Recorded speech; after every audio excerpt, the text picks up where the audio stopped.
what a 7 game series, all in their prime. Hold on, who do we have here? So at point guard, we have Allen Iverson.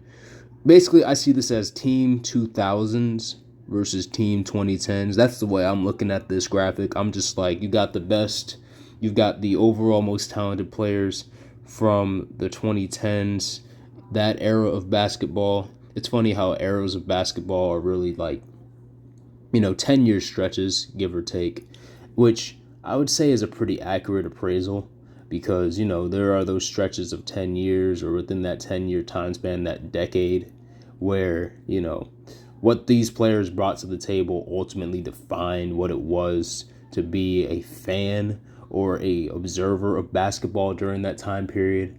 And I can definitely look at some of these guys and I'm like, you know what?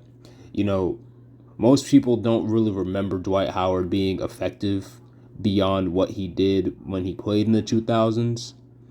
I mean, other than the fact that he was the lead player. I'm just talking about Dwight Howard. I'm going to start off with Dwight, I guess. So starting off with Dwight Howard as the center for the 2000s team, 3-time Defensive Player of the Year, led the league in blocks. I think he also at some point led the league in field goal percentage. Then you have Kevin Garnett, who became a Defensive Player of the Year himself, also an MVP, and he he also helped the Celtics reach the NBA Finals and win the whole thing in 7 games. Then, of course, you have the small forward, Trace McGrady. He's more of a big 2 than he is a 3, but you can have him play the 3 because of his size, and he's very effective in terms of just what he brings to the table. Then, of course, you have the shooting guard, Dwayne Wade. I wonder if they had put, I wonder who else you could have put in this 2-guard slot. Maybe Kobe. A lot of people probably would think that if you put Kobe here, it'd be a little bit more leaning towards the 2000s team. I don't know, but I mean, Dwayne Wade is here, so I'm going off of the graphic. Dwayne Wade is here. And Dwayne Wade is probably one of the greatest defensive guards in the history of basketball. Of course, it's unfortunate that he never won an MVP award, never won a Defensive Player of the Year award, but it's undeniable that his defensive prowess was all the way up there. Then, of course, you have Allen Iverson. He's the guy. What more can be said about Allen Iverson? Scoring champion, crossed up MJ, got a game on the undefeated Shaq and Kobe Lakers in that finals run. I mean, like, the fact that they were the first team to get a win on the Shaq and Kobe Lakers says a lot about the tenacity that Iverson brings.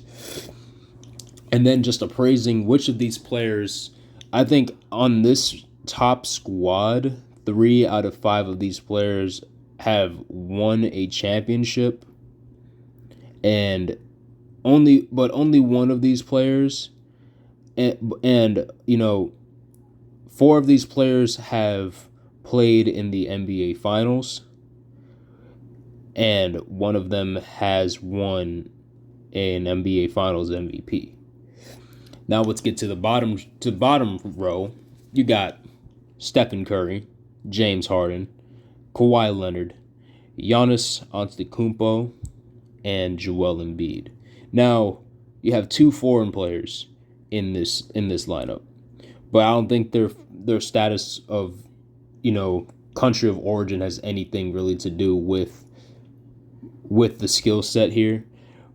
But in terms of Joel Embiid, you have Joel Embiid, who recently won an MVP. Giannis is a 2-time MVP. Kawhi Leonard, of course, won Defensive Player of the Year twice. James Harden, who was an MVP and a scoring champion. And then Stephen Curry, who was the unanimous MVP in NBA history, finally won his Finals MVP, I want to say, back in 2022. Very good for Stephen Curry. Honestly, very, very good. And once again, shout out to Basketball Nation for this graphic, because this is a dope graphic. Thank you once again, Basketball Nation, for having this conversation. But just in terms of how they match up, I would say in terms of the guards, Iverson can't guard Curry, Curry can't guard Iverson. That would be a pretty I'd say they cancel each other out. Then you have Wade and Harden. I would have to give the edge to Dwayne Wade here in this graphic. And then you have Tracy McGrady and Kawhi Leonard. I would have to give the edge to Kawhi Leonard. And the reason I give the edge to Kawhi probably is because we've seen him guard guys bigger than him, faster than him, effectively. And, T-Mac is no slouch, obviously. I just don't know how effectively he would have been able to score in bunches against a Kawhi Leonard. Then you have Kevin Garnett and Giannis. I would have to say that, Giannis doesn't have the same stretch four-like ability as Kevin Garnett, but I don't think that really matters too much because, with the spacing what this team provides, so long as your two primary ball handlers, you function more off of Harden and you function more off of perhaps Giannis taking a downhill approach. Then you have Joel Embiid versus Dwight Howard. I would have to give the edge to Joel Embiid because Howard in his prime does not hold a candle to Joel Embiid's offensive abilities. Embiid can face up, he can back to the basket, he can shoot the mid-range, he can shoot the three. That's just not in Harden. That's just not in Howard's that's just not in Dwight Howard's skill set. It's just he's pretty much your quintessential lob threat. And of course you could give the ball to him and he could take it to the cup and stuff like that on a fast break, but he wasn't particularly the guy that you would just give the ball to and let him go to work, unfortunately for him. But who knows what could happen. But when it comes to just appraising these guys on a talent level, I would have to say it really comes down to coaching. But ultimately, you've got two sets of guys who really light it up. But if it comes down to the come down in a game 7, I would say that it would probably come down to a wire. Maybe you'd have to adjust the format a little bit.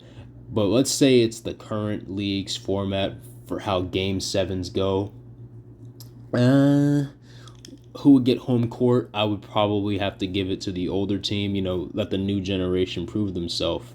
But let's just say it's win or go home, game 7. Which team do I think edges out the other team and wins the whole darn thing? I would have to go with the bottom team. I would have to say that Curry, Harden, Kawhi, Giannis, and Embiid, I would have to say that they got the edge over Iverson, Wade, T-Mac, Garnett, and Dwight Howard. I mean, when I look at when these guys won, pretty much the only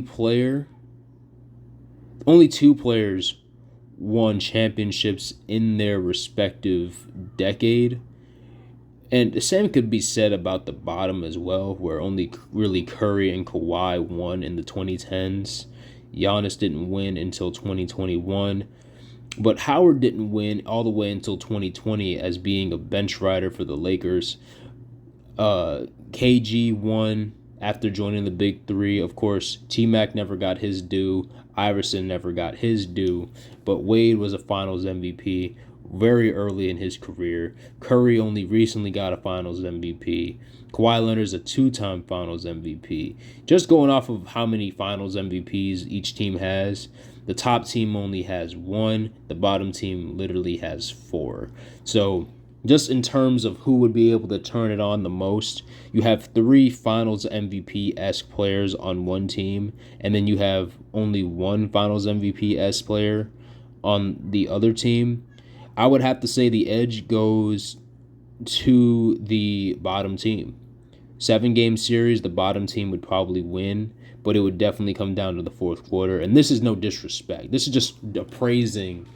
I mean, when you look at Iverson, what he brings to the table, he's a very He's a very good scorer, but a very streaky scorer. There's at least two guys on the opposing team that could defend him, that could guard him.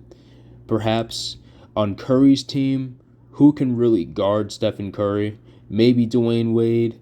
Maybe if you put a bigger body on him, then maybe he'd get guarded by that. But then you would have to worry about mismatches.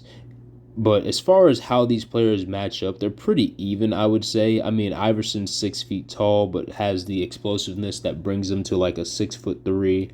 And Curry, he's got the shooting range. Then you've got Wade and Harden. Harden is an inch taller, but Wade has the athleticism that pretty much makes up for whatever physical gap that they do have. Then you've got Kawhi and T-Mac. They're the same height, but T-Mac definitely has more explosiveness. And then with Garnett and Giannis, Giannis has more explosiveness, but Garnett definitely has more skill, I would say. He's not as skilled to where he can just run at the rim and dunk on people. I mean, he can obviously dunk on people, but, I don't know what his face-up game. I don't know if his face-up game is on the level of Giannis. And KG was one of my favorite players growing up, but I honestly think that Giannis has the edge in that department. And then, of course, Dwight Howard and Embiid. I honestly think that these two players more or less cancel each other out on defense, where Howard can guard Embiid and Embiid can guard Howard. And it's only because of the lack of offensive skill that Howard has. And I think that really hampers their team in how effective they could be. Not to mention spacing. I mean, all these guys can hit outside shots, but I don't think that they're particularly scheming to hit more outside shots than the other team, because you have at least 3 to 4 guys on the bottom team who can consistently hit outside shots wide open or even in coverage, sometimes even double coverage if we're talking Curry or Harden. But on the other team, a lot of their points are going to come from the mid-range or the foul line, whereas the bottom team, a lot of their points are going to come from the three-point shot and the foul line. So I'd have to give the edge to the bottom team just for that fact alone. But of course, I could be wrong. I'll probably have to do a simulation of this to see really who would have the edge. But what do you guys think? Tell me in the comments. Do you think that a team of Iverson, Wade, McGrady, Garnett, and Howard would have the edge over Curry, Harden, Leonard, Giannis, and Embiid? Or is my guesstimation about this hypothetical right? I don't know. I mean, it's not about whether or not it's right. It's a hypothetical. But hypothetically, I would say, Warriors in 4. I'm just kidding. Warriors in 4 is probably the funniest basketball meme. And then, of course, that turned into Suns in 4. And now, the Suns that we have now is, oh my God. I'm not going to get into it in this video, but anyway. What do you guys think? Thank you for joining in. Thank you for watching this video. Leave a like if you enjoyed. Comment which team you think would win and why. And I'll see you guys on the next video.